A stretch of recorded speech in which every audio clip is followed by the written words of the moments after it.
Hello peoples, this is BetaNights and welcome back to another episode of Let's Play Shovel Knight. In the last episode we took down King Knight himself and made it back to this village here with all the spoils. And to start off this episode we're going to be spending off some of those spoils. First of all, we also got a meal ticket. A meal ticket! Hand it to me! I'll get to work on my best recipe! I'll dazzle your palate in no time or less, so bon appetit and pardon the mess! You gotta like this guy. So enthusiastic too. And I like how they made the cook, like the chef, just like this big, almost buff guy in a way. Or not buff, but he's like a well-built guy. Again, I have no idea what this is. He actually can give you different meals. I just got lucky and got 2 times in a row. This thing, I have no idea what it is, but we have an extra piece of health, which is always good. And we can actually talk to the Gotician again. And buy another one that's 4,500 gold. I'm gonna hold off on it for now and see what else I can get. Now here we can actually increase our maximum magic by 10 points with this lovely tonic. I am actually gonna get one of these because having more magic is extremely useful. Let's see if I can get another. You know what? I'll get another one. There we go. That brings us up to 50 magic, much more than we had before, almost double. And you know, while we're here, I believe these two said something before about 2 of the knights that we've defeated. You defeated Spectre Knight.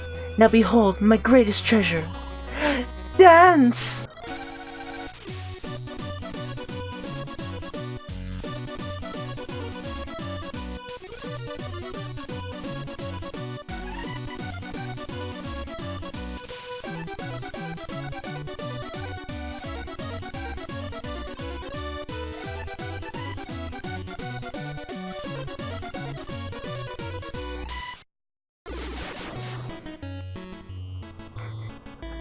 How is that, my friends?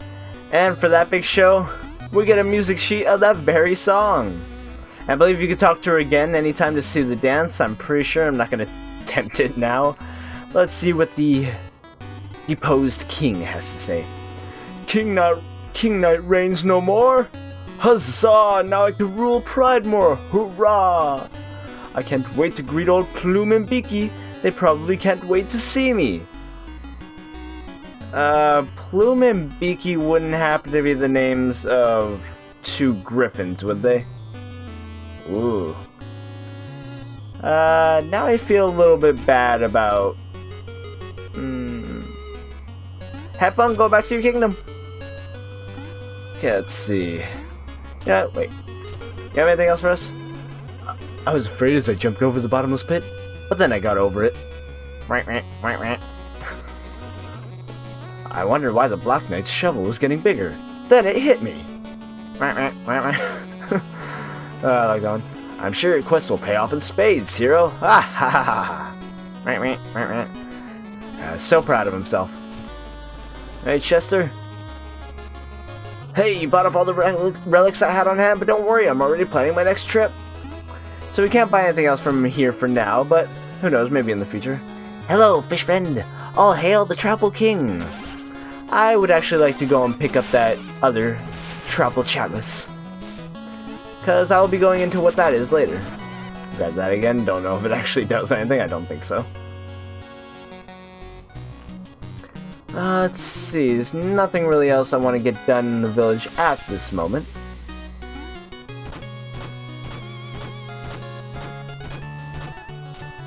So I think for now we'll be heading out of here. And ooh, we actually got a few little things to show here. First, this little thing appeared, a gem. What these are little stages that appear from time to time. They're basically auto-scrolling stages like this. They basically test you to see how many gems you can find, how many gems you can grab before the stage actually ends. And basically, if you can grab them all before it ends, pretty much. I mean, it's very hard to grab them all, especially in instances like this right here. Actually, I want to grab these. No, I'm not getting back there. Come on, can I get the pink ones? Yes! Now watch out behind these kind of things, because these walls, if you get stuck between the dirt and the different walls right here, you can get stuck and actually get hurt, so you want to be careful there.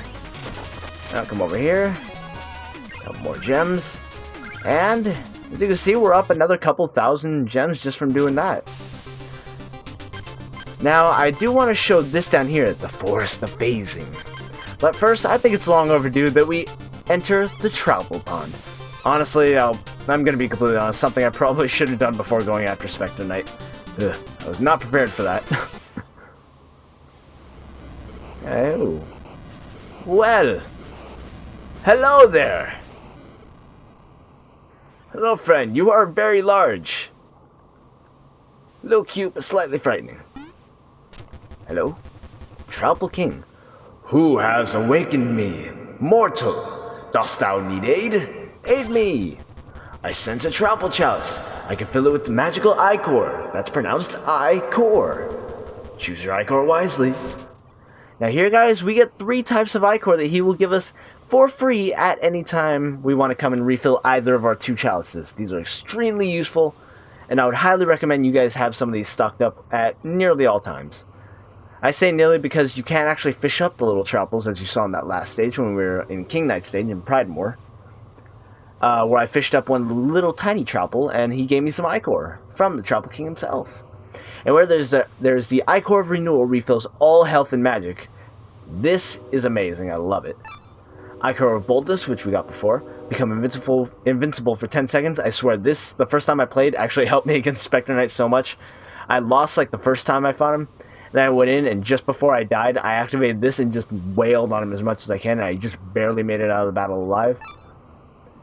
And the Ichor of Fortune absorbs nearby treasure for 60 seconds. Basically makes any nearby gems come to you. Think of an electric shield in Sonic Adventure DX and 2 Battle, or the original versions, have you.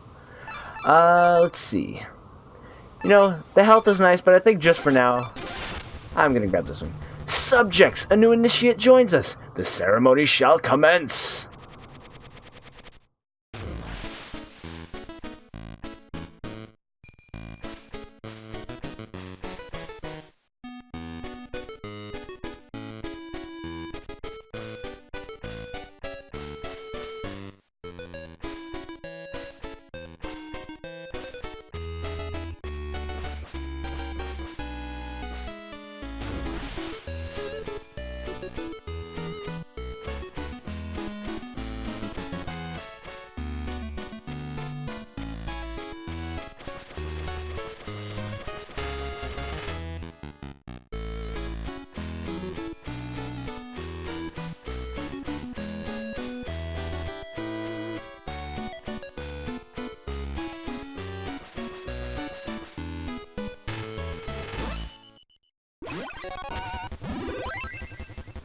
Fare thee well, Shovel Knight. Return if thou hast need of my aid again. Feat accomplished, Troupple Acolyte. You get that for becoming a follower and an acolyte of the Troupple King himself. The best part is, you can ask him to dance for you again anytime you want. Thou wouldst be wise to waste not the Troupple King's time, mortal. Forgive me. Forgive me, Troupple King. I mean not to waste our time. Away! Yeah, guys, that is the Troupple King right there. And now we have two chalices of ichor. Like I said, you can go anytime you use any of them. You can just come here to the Troupple Pond or wait to fish one out. Typically from the shining spots in any of the main stages. And yeah, that's pretty much all there is to it. It's all free. Might as well. It's pretty much like going into Legend of Zelda and having like a free green potion or blue potion or red potion or whatever. Or yellow potion. God, way too many potions now. Anyway, I think we could also go to the Forest of Phasing. Sounds like a nice place. Hello. Yikes, spikes! If only I could phase away to safety. I could cross and get so much treasure. Well, it just so happens that we have a phased locket. Escape from all harm. Briefly. I love the music here. Now guys, I don't know what the official name of these stages are, but I'm probably going to call them something like relic stages. These are basically stages specifically built around the use of a single relic. Like in this case, in the phase locket. As you can see, the phase locket lets us go over even one-hit kill spikes. The only thing the phase locket pretty much doesn't protect from is instant death pits, bottomless pits, which is kind of something that's to be said. I mean, it's kind of obvious. Anyway, luckily you can use this. You can use this mid jump too, which is great.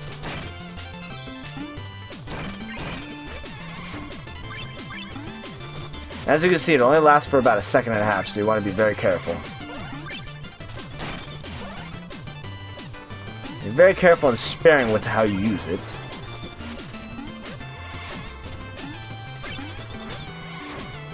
Oh, nope. That was a little tricky. Okay, let's see here.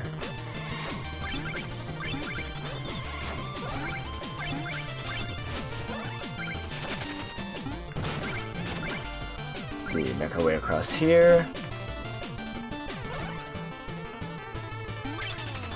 Now, even I will admit that this is not one of the easier relic stages. I actually died a couple times here because, like I said, when you're first playing this game and you're first getting used to how long the... Actually, I'm gonna... There we go. I want those. When you're first getting used to how long the phase locket lasts, which is not long. Don't get me wrong, it does not last long at all. When you're first getting used to that, it's a little... I don't know, there's stuff to be said. Over here we get Knuckler's Quarry. This is another relic stage right here, but we cannot do that yet because we do not have the appropriate relic. How far are we into this episode? We're not too far. I may be able to go into one of these stages, but the thing is, these stages do start getting a bit longer. I do not know if we have the time.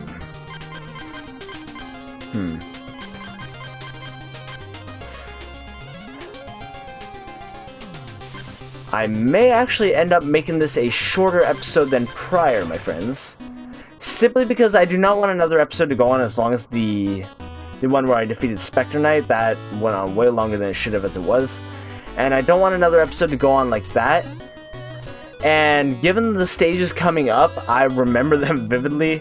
I cannot promise I can get those stages cleared very quickly. Because like I said, some of these stages do end up becoming much longer. Anyway. Whoa, you have 2 music sheets. Magnificent. You can take 500 gold for each. Wonderful. Let's see here.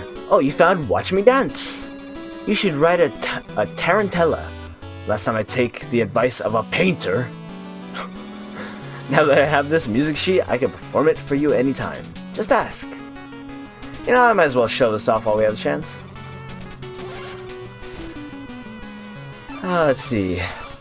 I kind of want to play that decadent dandy, wait. Okay, never mind. Thought I was missing something.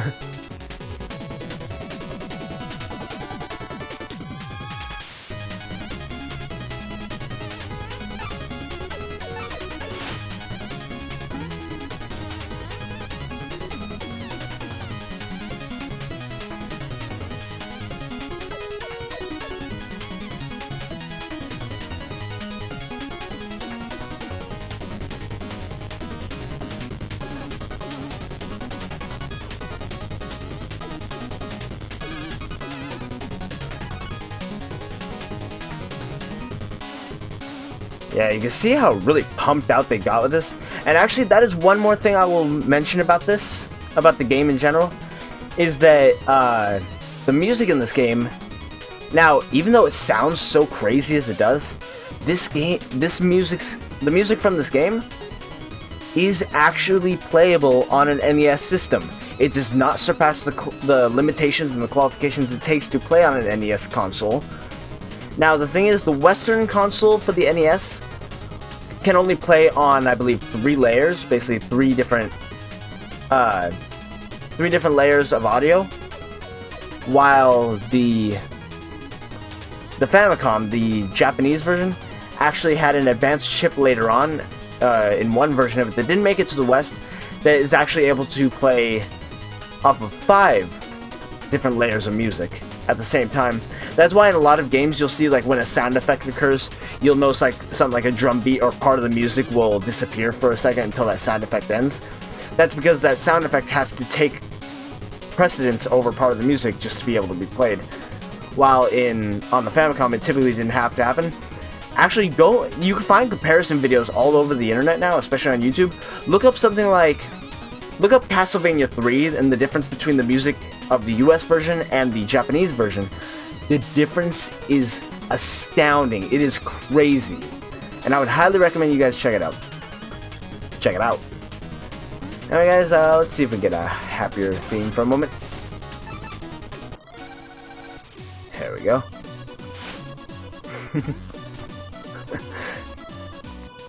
There we go.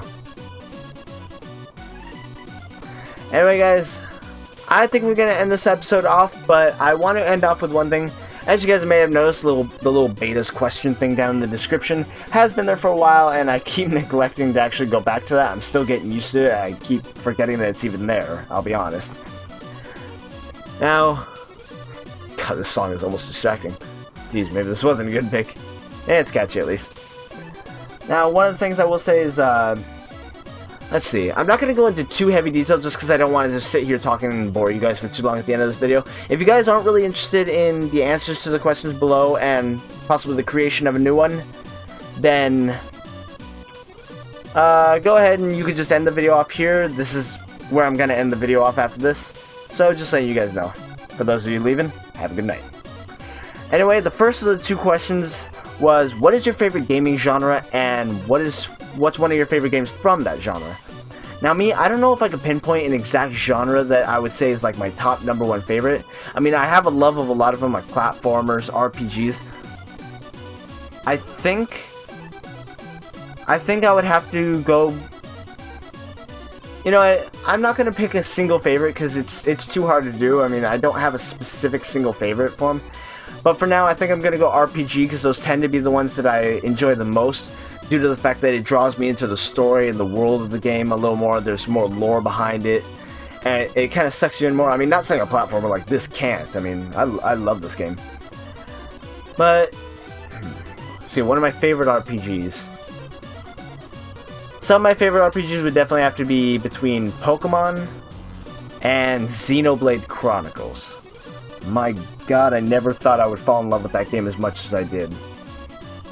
Xenoblade Chronicles is an amazing game, guys. If you guys are able to get your hands on it, I would highly, highly recommend it. It's so awesome. Heck, I think someone even made an HD version for the freaking Dolphin emulator. Not that I'm condoning emulation, though it is legal if you do own the game. I'm not condoning anything. Don't point any fingers at me. As for the second question, the second one I believe was, what type of character do you tend to play as in games? Like in games that give you a choice between things like mage, warrior, thief, and the different archetypes thereof. I've seen some actual cool answers to this one below. My personal answer would be, I enjoy playing tanky warrior type builds, characters that could take damage like it's nothing, and just absorb hits all the time, and deal strong hits right back. I don't care if they're slow. I like slow characters, they're fun. I love just the thought of lumbering around while someone attacks me ruthlessly and just basically bounces off of me doing nothing. While I just sit there and, you're dead. Poke them once and down they go. It's one of the reasons I like Knights and Generals in the Fire Emblem series. But yeah, that's the type of character I tend to play as in games. Basically something that can tank hits and deal them back. What about you guys? I still want to hear those answers. See, before I end this off, I will leave you guys with one last question to continue on from here. Let's see. Now, I want to know, what was the first gaming console you guys ever played on and or owned? So let's say the first gaming console you ever played may have been like an NES over at your friend's house, but you only played that once and then you got maybe a Super Nintendo later on, or a PlayStation, and that was your first one. Either one, which would you consider your first, whether it's the one you owned or not? And How did you like that one? Are you one of the people like me who has the love for the classics, or are you more of the person who's at the forefront of modern gaming, where it's like you love seeing these HD graphics and all the advances gaming is taking? Let me know down in the comments below. Anyway guys, I've been rambling on long enough like always. So for now, this has been BetaNights for Let's Play Shovel Knight. In the next episode, we'll continue on to the next stage of the game. Have a good night, y'all, and bye-bye for now.